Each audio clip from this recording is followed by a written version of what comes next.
んばんは、ゆうかです。1月30日、本日公開された機動戦士ガンダム閃光のハサウェイキル系の魔女を早速見てきました。2021年公開の一部からずっと待ってたので、今は胸がいっぱいで言葉を選びながら話している状態です。今日は興奮冷めやらぬうちに私なりの感想をお届けしたいと思います。まずはネタバレなしで今作の魅力をお伝えします。前作の映像がとっても素晴らしかったので、今回は期待を込めて IMAX で見てきました。結論から言うと IMAX で見て大正解でした。今作は前作以上にコックピット視点の映像が多いように感じて、その場にいるような臨場感がすごかったです。ただ IMAX でこれから見ようかなって方に一つだけ切実なアドバイスがあります。入場特典で A3 サイズのポスターがもらえるんですけれども、何の準備をせずに行ったら映画前にこのサイズのポスターをポンと渡されて、正直置き場に困りました。そして膝の上に置いて鑑賞したんですが、これから IMAX 見に行くよって方はこうして丸められるような輪ゴムだったり A3 サイズが入るバッグを持っていくことを強くおすすめします。偶然エコバッグを持っていたので、それに入れてうまいこと持って帰ってこられたのはいいんですけれども、このポスター本当にどこに飾ろうか迷ってて、皆さん A3 のポスターってどうやって保管してますか？いい額縁とかおすすめの飾り方があればぜひコメントで教えてください。肝心の映像面ですが、前回同様とっても美しいです。アニメというよりは実写映画のようなカメラワークだったりライティングだったり、この質感が最高すぎます。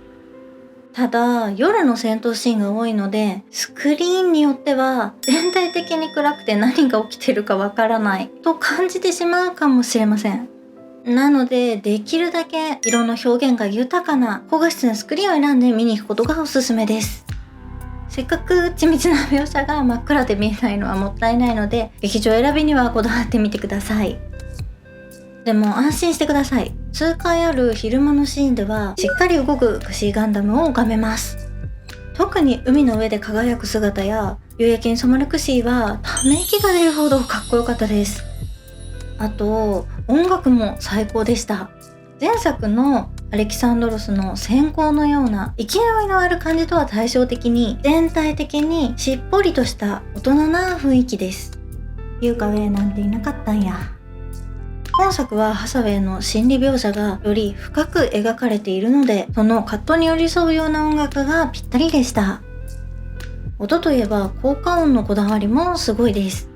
モビルスーツのメカニカルな音はもちろん、雨の音やイヤホンでくぐもった音までリアルに描写されていて、とにかく没入感がすごいです。この臨場感や迫力はぜひ劇場の大きなスクリーンで味わってほしいです。チャンネル登録お願いします。ここからはネタバレありで語っていきます。正直一度見ただけでは固有名詞が難しくてとなる部分も多々あったんですが、人間模様がすごくわかりやすくって、気づいたら引き込まれていました。まずはハサウェイ。今回元恋人のキャリアとの関係が描かれましたが、案外あっさり別れちゃって驚きました。小説ではもっとディープに描かれてるのかなと思うんですが、どうなんでしょうか。シーンとしてはそんなに長くなかったんですけれども、2人の思い出が走馬灯のように流れて、雨に打たれて泣くハサウェイを見たらもうグッときて涙が出ちゃいました。おばさんになるとこういう切ない別れに涙がもろくなっちゃってダメですね。対照的にギギですよ。パトロンからもらった香港の家、前作でアパートって言ってたからもっと質素な家だと思ってたんですが、コンシェルジュ庭付きの超豪邸、家具も超おしゃれで、私もこんな家に住みたいって思いました。ギギと伯爵との関係も描かれており、周りから死を期待されている老人と将来があるギギとの対比がなんだか切なかったです。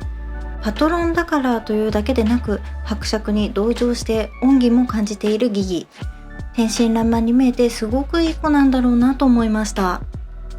ギギはその贅沢な暮らしを捨ててケネスの元へ行く決意をするんですが、私なら絶対豪邸でぬくぬくしてたい。シーンごとに変わるギギの服がとってもおしゃれで、衣装デザインの方のこだわりを強く感じました。かなりバリエーション豊富で、その時のギギの心情を衣装で表してるのかななんて思いました。あとレン・エイムくん、彼本当にいい子ですね。ヘネスに振り回されてるのも可愛いし、何よりマフティーが観光地にいるわけないだろうっていうセリフには劇場でも思わず笑いそうになりました。しかもその後いるんかいっていうね、流れが素晴らしい。ブライトさんと未来さんもちょっと出てきます。仲睦まじい夫婦を見ていると、小説版のエンディングにはならないでほしいなと切に思いました。過去作の登場人物でいうとハサウェイの妄想の中ですが、アムロやクエスの登場シーンも思ったより多かったです。ハサウェイにはトラウマを乗り越えてギギの手を取ってほしいと、次回の3部に期待を持ちたいです。今回はクシーガンダムの出番が多くって、ファンにはたまらない構成だと思いました。特にびっくりしたのがペネロペです。私知らなかったんですけど、外装が外れるとあんなにちっちゃくなるんですね。ニューガンダムかなと思ってたら、ハサウェイにもそう見えたようで、トラウマモードに入る描写は見てるこちらまで胸が痛くなりました。先ほども言いましたが、コックピット視点の映像はまさに圧巻で、パイロット目線のシーンが多いので、自分も戦場にいる、操縦しているような感覚になれます。これはやっぱり映画館の大きいスクリーンで体感してほしいポイントです。さて、もっと語りたいことはたくさんあるんですが、止まらなくなるのでこの辺にしておきます。もうご覧になった方はどのシーンが印象に残りましたか？ギギの家住みたいと思いましたか？ぜひコメント欄で皆さんの感想もお聞かせください。この動画が良かったら高評価とチャンネル登録、ハイプもよろしくお願いいたします。それではまた次の動画でお会いしましょう。バイバーイ。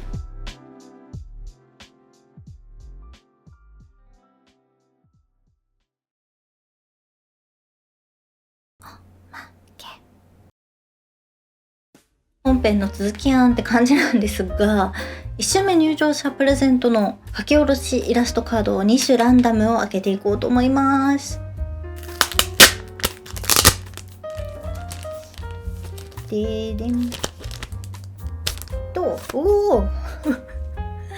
ケネスとレーンでした。1回ではよくわかんなかったので、もう1回は最低でも映画館に足を運びたいなと思っています。